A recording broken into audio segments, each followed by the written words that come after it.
নমস্কার বন্ধুরা, আজকে আরও একটা রেসিপির সঙ্গে সবাইকে অনেক স্বাগত। আজকে আমি বানিয়েছি মিল্ক কেক। এই মিল্ক কেকটি কিন্তু খেতে খুবই ভালো লাগে এবং এই কেকটি কিন্তু বানানো খুবই সহজ। 3টি উপকরণেই এমন দোকানের মতো পারফেক্ট মিল্ক কেক আপনারা বাড়িতে বানিয়ে নিতে পারবেন, আর খেতে তো ভীষণই ভালো লাগে। তাহলে চলুন আজকে আমার রেসিপিটি শুরু করে দিই। তো কেকটি বানানোর জন্য এখানে প্রথমে 1 লিটার তরল দুধ বসিয়েছি জাল করার জন্য। তো 1 থেকে 2 বার ফুটে উঠলে আমি ছানাটা কাটিয়ে নেব। তার জন্য দিয়ে দিচ্ছি এখানে লেবুর রস। তো আমি লেবুর রসটা দিয়ে ছানা কাটিয়ে নেব, আপনারা কিন্তু ভিনিগার দিয়েও কাটাতে পারেন। তো এবার একটু নাড়তে হবে, এরকমভাবে সমানে নাড়লে কিন্তু ছানাটা বেশ স্মুথভাবে কেটে যায়। তো গ্যাসের ফ্লেম আমি বন্ধ করে দিয়েছি, ছানা কিন্তু কাটতে শুরু করে দিয়েছে। তো একটা ছাঁকনি নিয়েছি, ছাঁকনির মধ্যে আমি ছানাটা নামিয়ে নিলাম।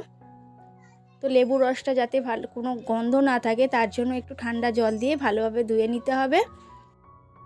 তো ছানাটা ভালোভাবে জল ঝরিয়ে নিয়েছি এবং একটা থালার উপরে নিয়েছি, একটু হাত দিয়ে ম্যাশ করে নিচ্ছি। তার মধ্যে দিয়ে দিচ্ছি 2 চামচ চিনি। তো চিনিটা আপনারা পরেও দিতে পারেন, তো আমি ছানার সঙ্গে দিয়ে দিলাম।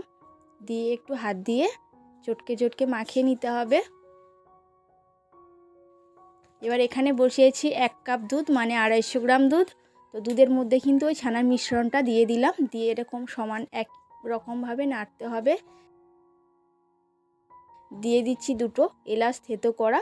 আপনারা এখানে এলাচের গুঁড়োও দিতে পারেন, এলাচটা দিলে স্মেলটা খুব সুন্দর বেরোয়। তো আমি সব দুধটাকে কিন্তু ছানার সঙ্গে শুকিয়ে নিয়েছি। তো মিল্ক কেক বানানোর জন্য ছানা আমার একদম রেডি হয়ে গিয়েছে। এবার আমি এই ট্রেতে করে বসাবো কেকটি, সেই জন্য একটু তেল বা ঘি এরকম ব্রাশ করে দিতে হবে। দিয়ে সমান করে নামিয়ে নিচ্ছি ছানাটাকে এবং একটা স্প্যাচুলা দিয়ে সমান করে দিচ্ছি চতুর্দিক থেকে।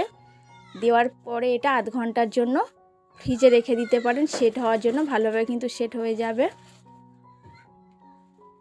তো আমি সুন্দর করে সমান করে দিয়েছি। এবার আধ ঘন্টা পরে আপনাদের দেখাচ্ছি কত সুন্দরভাবে সেট হয়ে গিয়েছে। এবার একটা ছুরির সাহায্যে আমি 4 কোণা মতো করে কেটে নেব। একদম কিন্তু দানাদার দোকানের মতো পারফেক্ট মিল্ক কেক বানিয়েছি, আপনারাও কিন্তু বাড়িতে বানিয়ে নিতেই পারেন। দেখলেন তো কত সহজভাবে বাড়িতে মিল্ক কেক বানিয়ে নেওয়া যায়, একদম দানাদার একটা মিল্ক কেক। আর আপনারা অবশ্যই করে বাড়িতে ট্রাই করে দেখবেন, খেতে ভীষণই ভালো লাগে। আর আমাকে কমেন্ট বক্সে কমেন্ট করতে ভুলবেন না যে আজকের রেসিপিটি আপনাদের কেমন লেগেছে।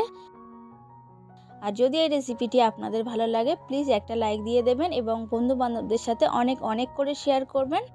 এবং আপনারা যদি আমার চ্যানেলে এখনও নতুন বন্ধু হয়ে থাকেন তো প্লিজ চ্যানেলটি সাবস্ক্রাইব করে পাশে থাকবেন।